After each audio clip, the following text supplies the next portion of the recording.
You are Locked On Rockets Postcast, part of Locked On Sports Houston on the Locked On Podcast Network. Your team every day. The Rockets absolutely had to have it tonight, and they went out there and they got it in a statement type of win in Game 2 of the first round of the Western Conference playoffs, as they have leveled the series up at a game apiece as it now shifts to the West Coast, where they will play at Golden State Sunday night in a big Game 3 matchup out there in San Francisco. Hello and welcome late night to the Locked On Rockets Postcast. Tonight, I'm your host, Michael Connor. Thank you for stopping by and joining us live or later on. Tonight's episode of this Locked On Rockets Postcast is brought to you by Game Time. Download the Game Time app, create an account, and use code LOCKEDONNBA for $20 off your first purchase. All right. What are you walking away from this one tonight? Talking about more than anything else, well, I think it's pretty obvious. This is what you'll be talking about. Jaylen Green showed up and showed out for the Houston Rockets in a spot where they absolutely had to have him do that. Let's not get it twisted when it comes to who is the biggest X factor on this Rockets team in the playoffs.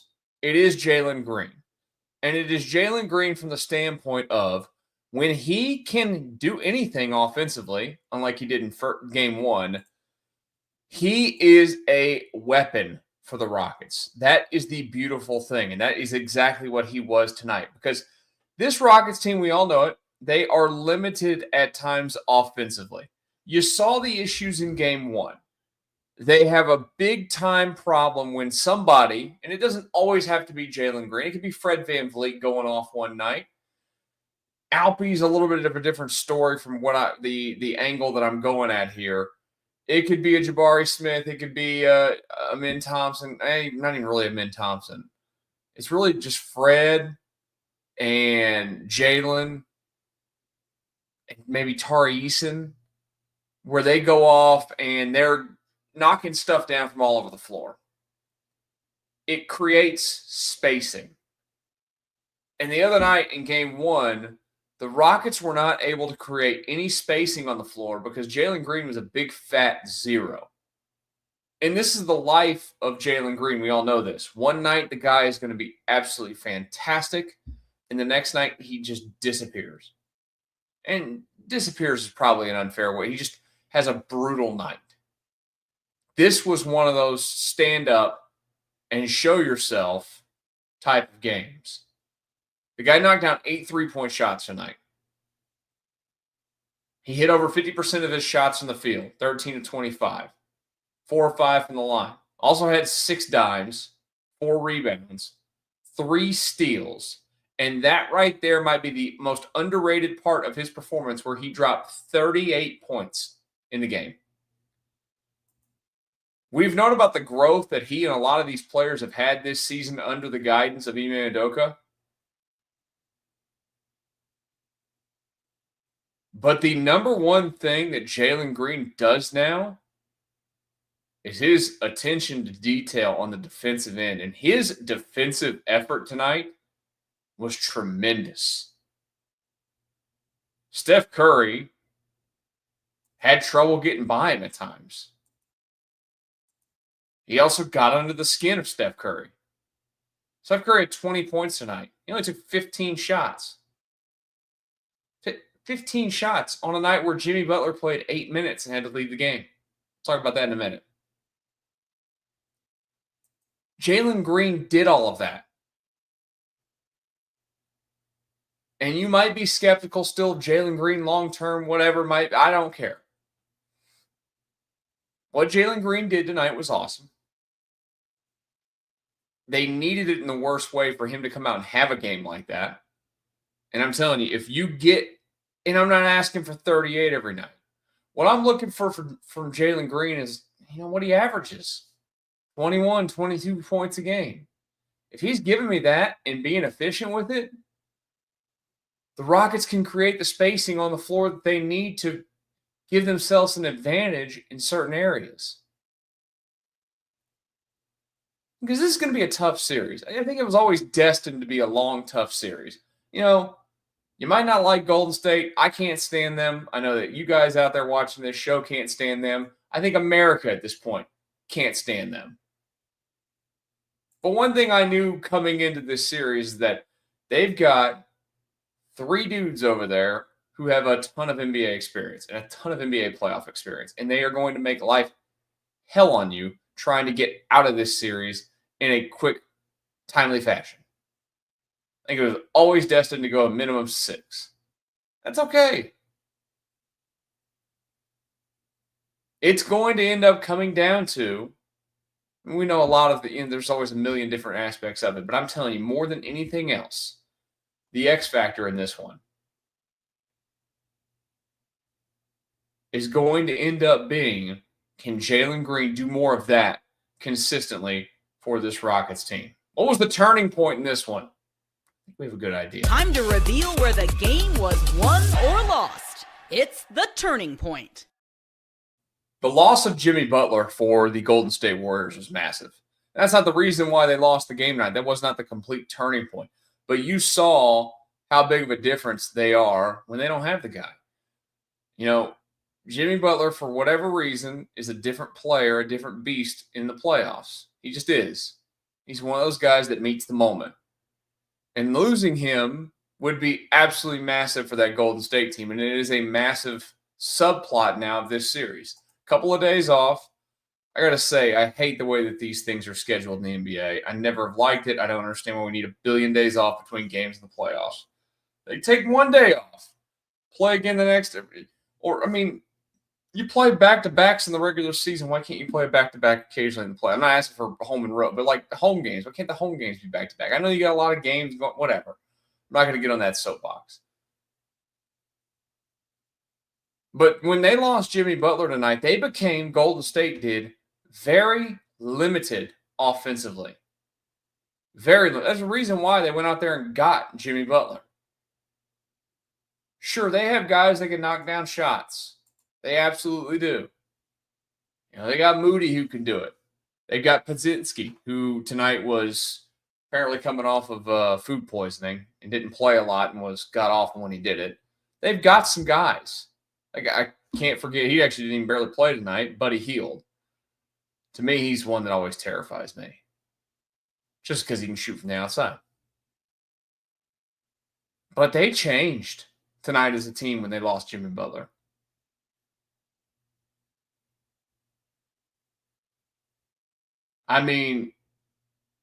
All that matters is that the Rockets have to go out there and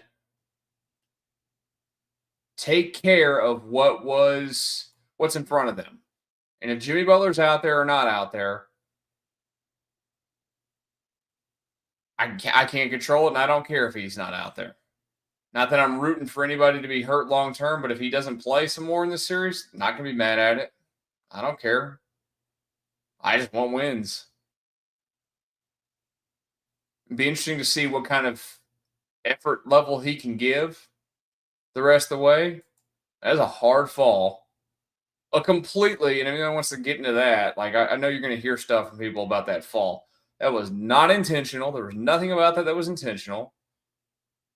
And then Thompson got pushed, and he fell and hit Butler's leg with his head. And Butler went crashing to the floor.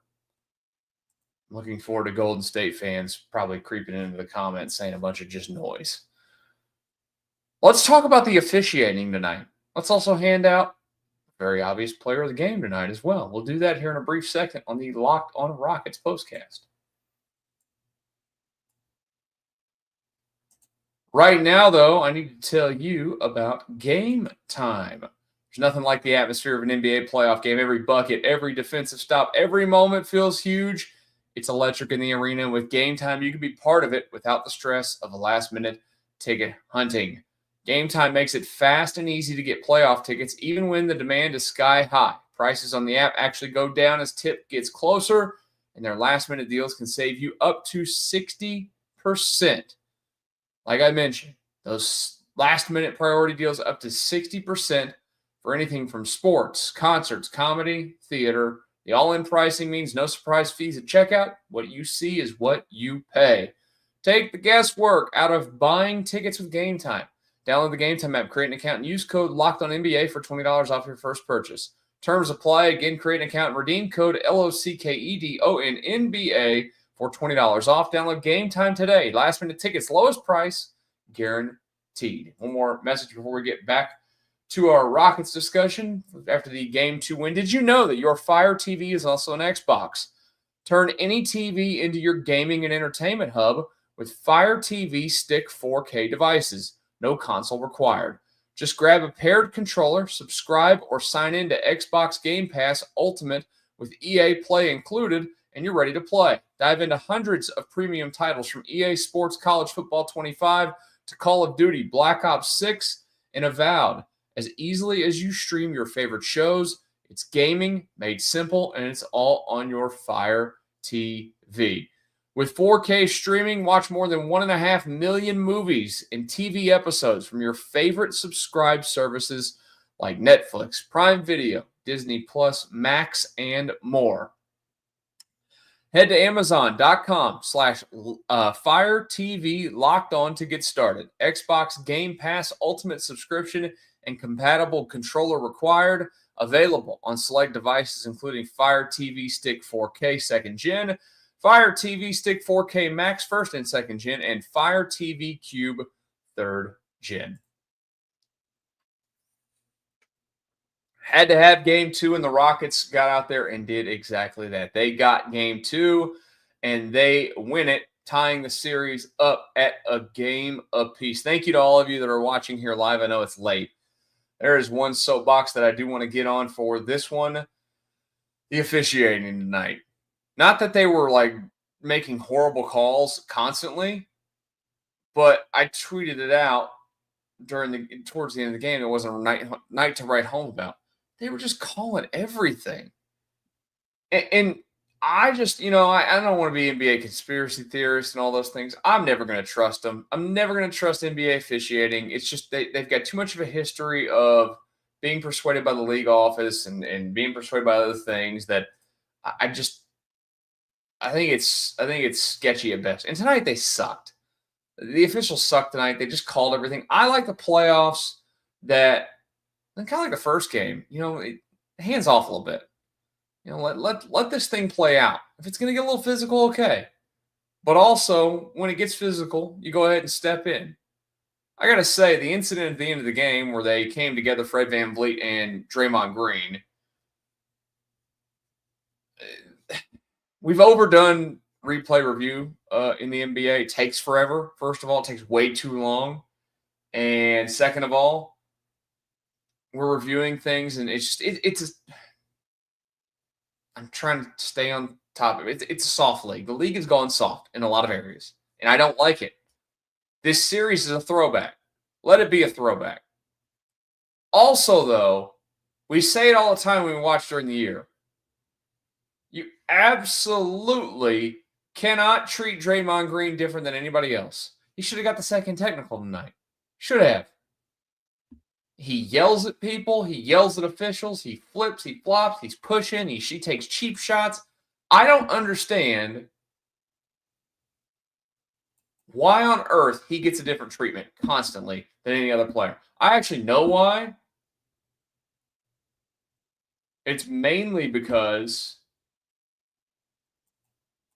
he's just going to be so loud that the NBA doesn't want to deal with it. He's going to go on a rant and rave. He's got all these outlets for him to go talk and to say all these things that the NBA just doesn't want out there. So that's what it is. He's just not enjoyable. Also wanted to shout out tonight. I thought Ime Udoka really outcoached Steve Kerr in this one. Kerr tried the Hackett Adams thing. He quickly, removed the lineup from being out there. I just thought he did a really good job of out coaching Kerr from the standpoint of dictating matchups. He made the Warriors have to adjust to what they were doing tonight instead of the Rockets having to adjust to what the Warriors were doing. Called timeouts at the right time. I just thought he managed the game brilliantly. And look, the Rockets hit the to me, hit a jackpot when it comes to a head coach who can do his thing, and that's I thought that was evident tonight. And part of the reason why they won the game so handily and held on to it for as long as they did was his strategic moves in the game with all those things that I mentioned. All right, game 3, Sunday. We, of course, will be live right after the game ends. It's going to be tough. An environment out there is going to be electric. We'll see. I think you have to go off the assumption that Jimmy Butler plays. If he doesn't play, things change. I think things change a lot. But the number one thing the Rockets have to do in that moment when they go out there in game 3, because that place is going to be rocking, it's your first road playoff game for a lot of these guys with the getting all these things. You have to just calm the nerves. You have to just live in the moment and not get caught up in all the outside stuff. Don't get caught up in Draymond screaming at you. Don't get caught up in the fans. Don't get caught up in all of it. Play to place. Cliche as it sounds, there are reasons that we have cliches, and that is why you have to have them. I think if they take game 3, they're for sure taking this series. I don't think if they lose game 3, they're definitely losing this series, but I think if they take game 3, they're winning this series for sure. Just my gut. I think it's going to be a good night. Let's hope it is. Don't forget to join me again as soon as the game ends on Sunday. We will break it down right here on the Locked On Rockets Postcast. You guys have a great rest of your Wednesday night. Go get some sleep like I'm about to do. We'll talk again on this show on Sunday.